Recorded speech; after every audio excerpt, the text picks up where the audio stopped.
It's not a coincidence that when I saw Tibet as the country or the nation listed first, perhaps because Tibet is connected to some of the countries, of course, India in particular, but also more precisely because Tibet is under the occupation of China, People's Republic of China, and China's presence among most of the countries listed here and throughout the Asia is well known.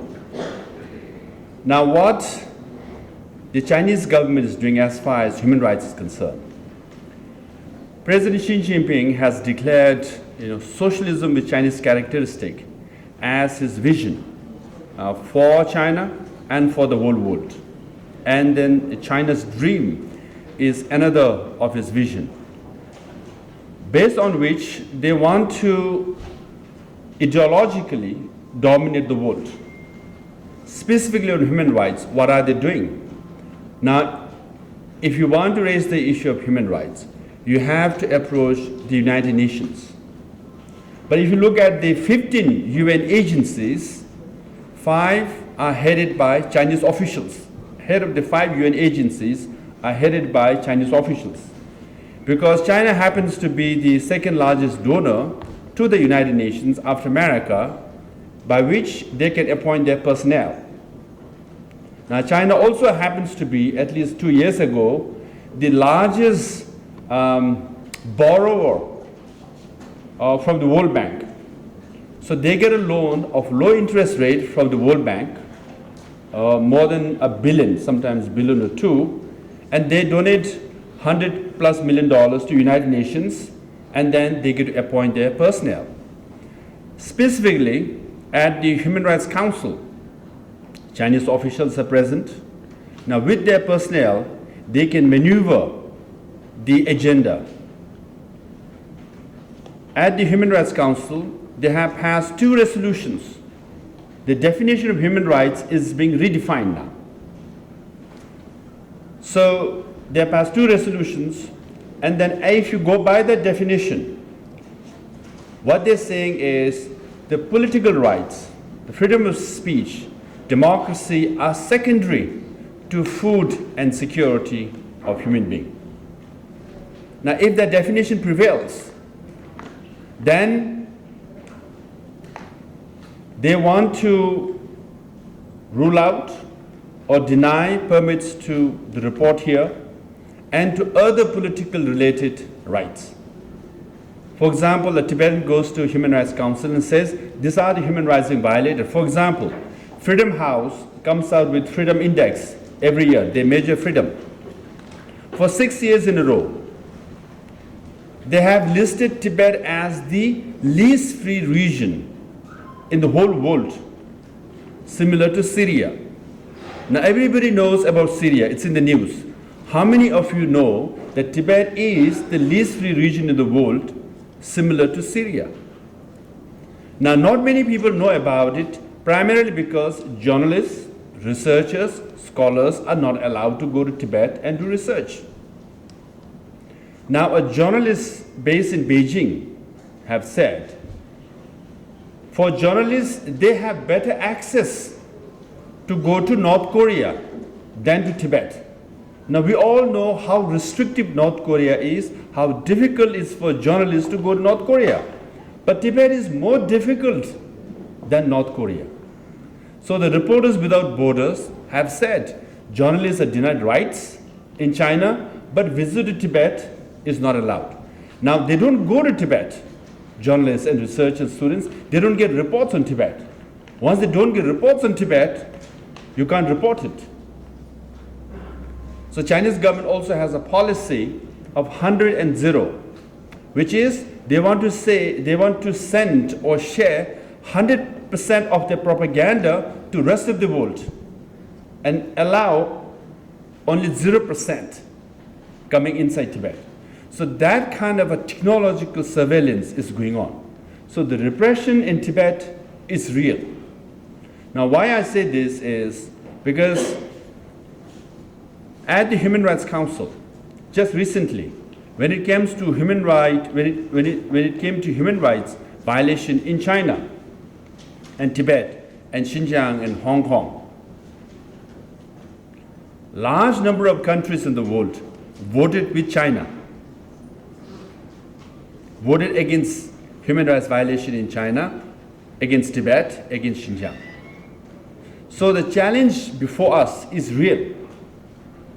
Just because we think human rights violation is going on, you cannot go to the UN agencies because the member states or the members of the United Nations and members of the Human Rights Council favors Chinese government and China's version. So these are the reasons. If the Chinese government succeeds in redefining human rights, then what is happening in Tibet and in Xinjiang will,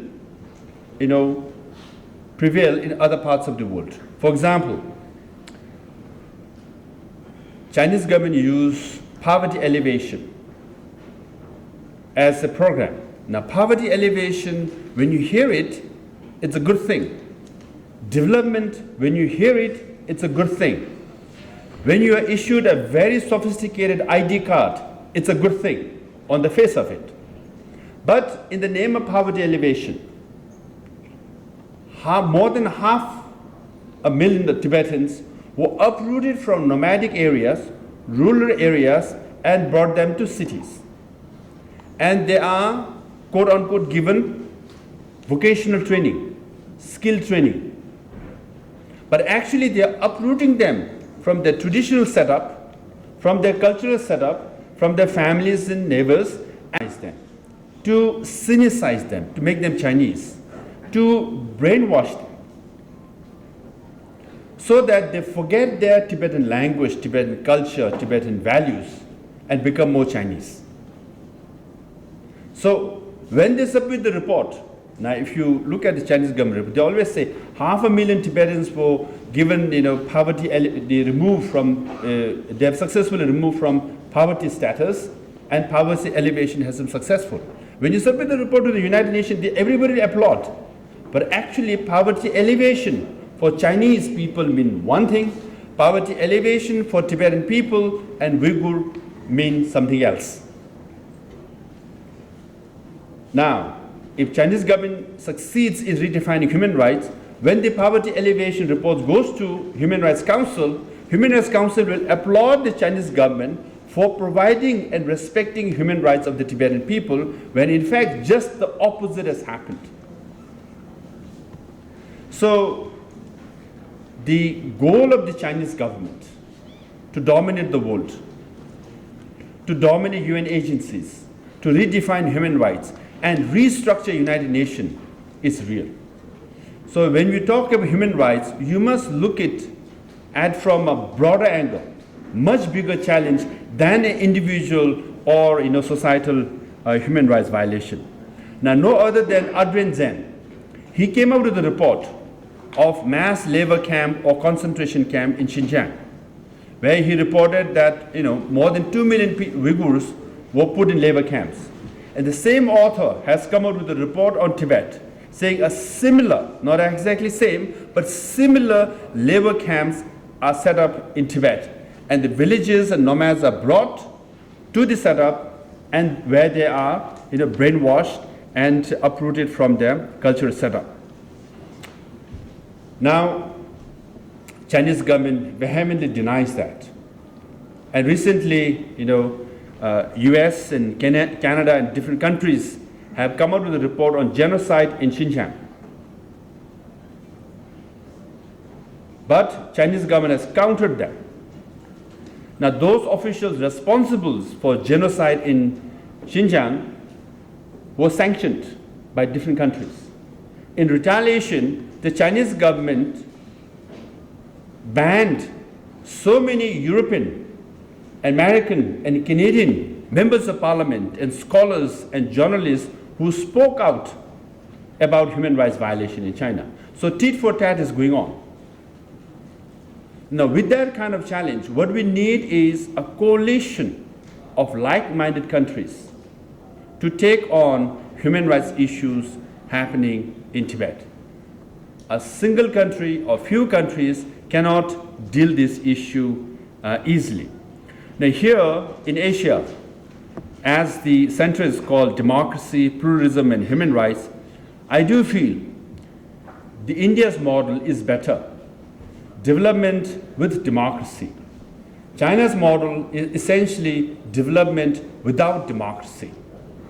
And pluralism is also the foundation of India, which is much, much stronger, because India allows, and India has, I think, 3 crores god and goddesses. Every village have their own god and goddesses. So any god can come and stay. Obviously, any religion and any faith can come and stay.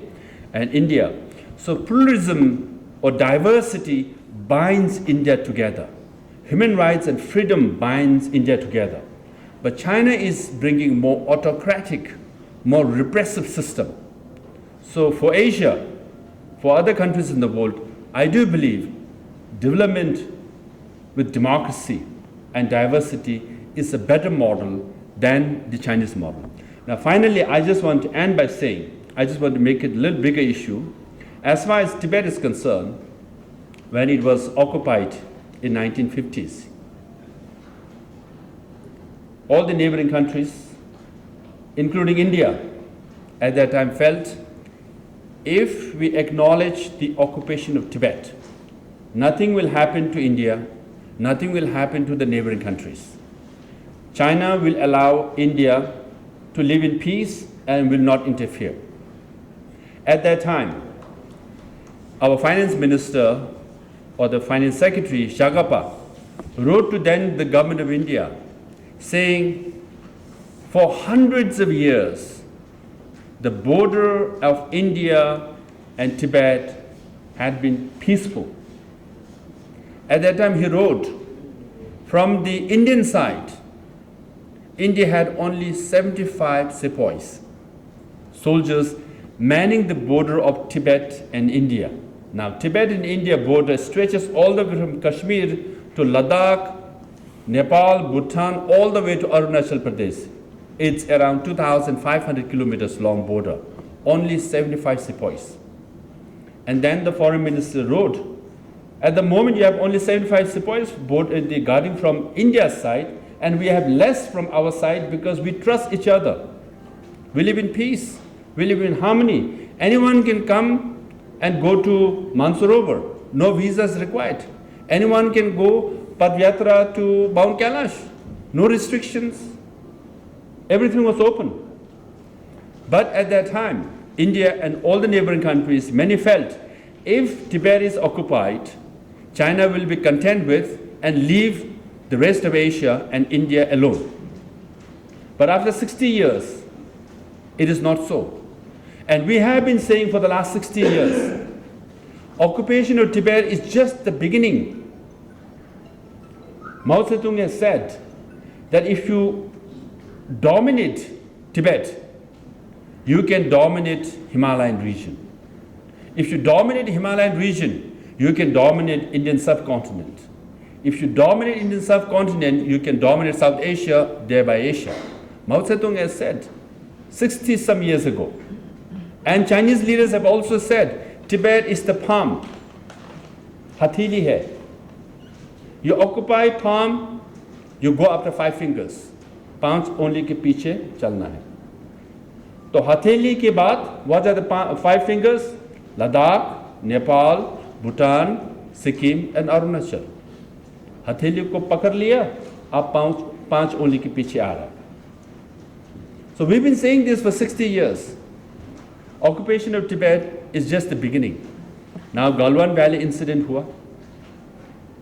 Unfortunately, how many soldiers died from the Indian side? Now news media asks me, why are Chinese soldiers here? Some news media here. And I said, 60 years ago, the border between India and Tibet for hundreds of years, you start saying it's a border between India and China. Indian media says so, scholars say so, researchers say so, government says so. Now you are asking me why are Chinese soldiers are there at Galwan Valley? I say, you ask the Chinese soldiers. They will say, क्यों आए हो यहाँ? आप खुद कहते हो ये चीन का सीमा है, मैं मेरा सीमा में आया हूं।